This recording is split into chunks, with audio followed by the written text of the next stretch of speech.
Gold trusted gold buyers మీరు తాకట్టు పెట్టిన బంగారాన్ని విడిపించి ఈ రోజు ఉన్న మార్కెట్ ధరకు కొనబడను.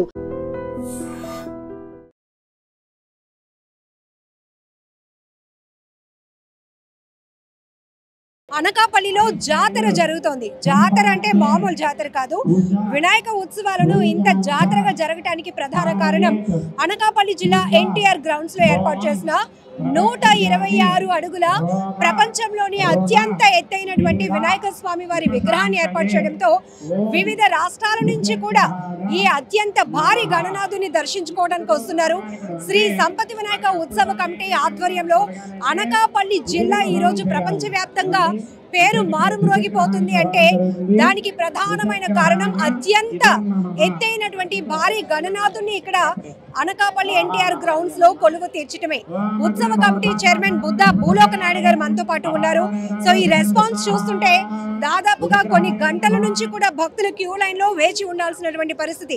ఎక్కడెక్కడి నుంచో పిల్లలతో సహా ఫ్యామిలీస్ తో వచ్చి స్వామివారిని దర్శనం చేసుకోవాలి, భారీ గణనాథుని పూజించాలి అనే ఉద్దేశంతో తరలి వస్తున్నటువంటి భక్త జనంతో మొత్తం ఎన్టీఆర్ గ్రౌండ్స్ అంతా కూడా కిక్కిరిసిపోతుంది, జాతరను తలపిస్తోంది.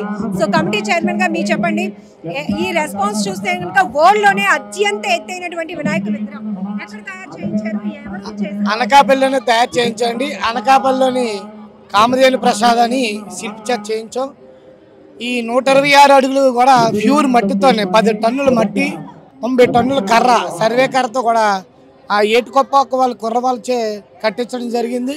మాకు ప్రపంచ పటంలో అనకాపల్లి పేరు నిలపాలనే ఉద్దేశంతో ఈ యొక్క కార్యక్రమం చేస్తాం.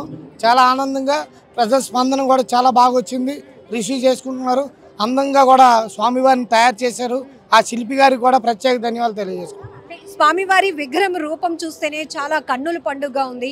సో ప్రత్యేకంగా ఈ అలంకరణకి ఏమైనా పేరు పెట్టారా? 126 అడుగుల ఈ సంపతి వినాయక ఉత్సవ కమిటీ అని పేరు పెట్టామండి. కానీ స్వామివారి లక్ష్మీ గణపతి అవతారం, లక్ష్మీ గణపతి అవతారంలో ప్రజలకి దర్శనమిస్తున్నాడండి. ఎన్ని రోజుల పాటు ఎన్టీఆర్ గ్రౌండ్స్ ఇలాగే కలకలలాడబోతోంది? ఉత్సవాలు ఎన్ని రోజులు జరుగుతాయి?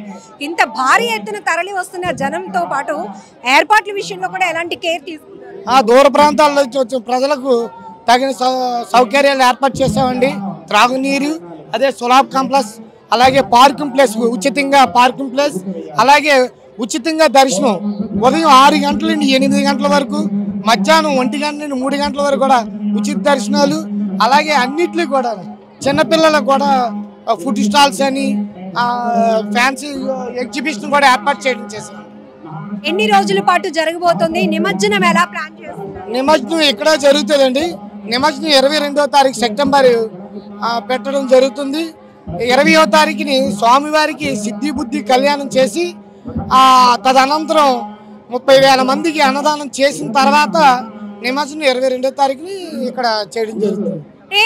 స్వామివారిని చూడాలి అనే ఆసక్తితో పాటు నిమజ్జనం, అంత భారీ విగ్రహానికి నిమజ్జనం ఎలా జరుగుతుందని చూడడానికి కూడా లక్షలాదిగా భక్తులు తరలి వచ్చే అవకాశం ఉంటుంది. సో ఆ వాటర్ ఫెసిలిటీస్ కానీ ఎట్లా జరగబోతుంది? ఆ ఫైర్ ఇంజిన్కి ఆల్రెడీ ఇంటిమేట్ చేయడం జరిగిందండి. ఫైర్ ఆఫీసులకి ఇక్కడ భారీ బందోబస్తు పోలీసు ఏర్పాట్లు చేస్తున్నాం. అలాగే ఎటువంటి అవాంఛనీయ సంఘటనలు జరగకుండా సిఐ విజయ్ కుమార్ గారు చర్యలు తీసుకుంటున్నారండి. డిఎస్పీ శ్రావణ్ గారు కూడా ఇవన్నీ చేయడం జరుగుతుంది.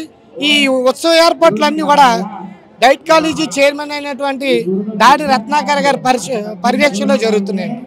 సో ఎలా అనిపిస్తోంది? ఆ ఉత్సవ కమిటీ చైర్మన్ గా చాలా పెద్ద బాధ్యతలు తీసుకున్నారు. ఈ ఉత్సవాల ద్వారానే అనకాపల్లి పేరు మరోసారి మారుమ్రోగుతుంది, ఒక వైబ్రెంట్ కనపడుతోంది. నాకు ఎప్పటి నుండో కళ ఉందండి. ఆ కళ ఈ సంవత్సరం నెరవేరింది. చాలా మంది అనుకుంటున్నాం కానీ చేయలేకపోయాం.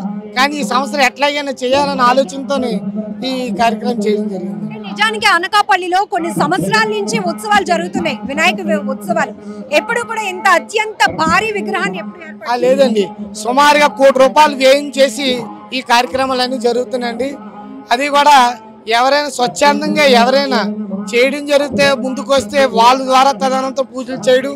అలాగే రోజు కూడా 22వ తారీఖు వరకు కూడా ఆధ్యాత్మిక కార్యక్రమాలు పెడుతున్నాయి. ఇక్కడ ఏదో కల్చరల్ యాక్టివిటీస్ పెట్టకుండా, ఏదో నవ్వులు గారడికి కాకుండా సనాతన ధర్మం కాపాడడం కాకుండా భక్తి ఆధ్యాత్మిక భావం కలగాలని భావితరాలకి చిన్నపిల్లలకు కూడా ఆధ్యాత్మిక భగవద్గీత అంటే ఏంటో తెలియాలని స్కూల్ పిల్లలకు కూడా భగవద్గీత శ్లోకాలు చెప్పిన ప్రతి ఒక్కరు కూడా ఉచితంగా దర్శనాలు పెట్టాం. ఎనీ టైం ఎప్పుడొచ్చినా. అలాగే రోజుకొక కార్యక్రమం, గోవు పూజ కానీ, యోగశాల కానీ, అలాగే హోమాలు కానీ, అలాగే ప్రవచనాలు కానీ, ఆదిత్య హృదయాలు కానీ, ప్రతిదీ కూడా మరలా సేవలు, తాడుబుద్ధి సేవలు, అలాగే విజయ్ గణపతి యాత్ర అవన్నీ కూడా చేయడం జరుగుతుందండి. ఒక్కొక్కటి ఆదివారం ఒక్కరోజే ఇంత భక్తజన సంద్రం కనబడుతోంది అనకాపల్లిలో. ఎంతమంది ఎక్స్పెక్టేషన్? సుమారుగా 20 లక్షల మంది వస్తారని అంచనా అండి. ఈ రోజు నుండి స్టార్ట్ అయింది. వాతావరణం కూడా అనుకూలించలేదు ఆ 4 రోజులు. అందువల్ల మాకు కూడా వాతావరణం కూడా ఈ రోజు అందరూ మాకు సపోర్ట్ చేస్తుంది కాబట్టి ఈ రోజు జనం కూడా రాగా. రెండోది ఉచితంగా బస్సులు ఏర్పాటు చేసిన ప్రభుత్వం వారికి కూడా ప్రత్యేక ధన్యవాదాలు. మహిళా భక్తులకు మహిళలకి ఉచిత బస్సు ఏర్పాటు చేయడం, ఉచితంగా కరెంట్ ఇవ్వడం వల్ల ఇలాంటి ఉత్సవాలు చేయడానికి మేము ముందుకు వచ్చాము. మాకు కొద్ది ఖర్చు వ్యయం తక్కువ అవుతుంది అన్నమాట, ఖర్చు తగ్గుతుంది. And for more videos, please subscribe to iDream. Please subscribe to iDream. Please subscribe iDream. And please subscribe to iDream. For more videos, subscribe to iDream. please like, share and subscribe to the channel. Congratulations, iDream. Subscribe to iDream.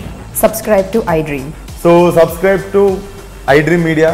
iDream ki iDream team andarki huge congratulations. Please subscribe iDream Media. Please subscribe to iDream. Subscribe iDream. Please subscribe to iDream.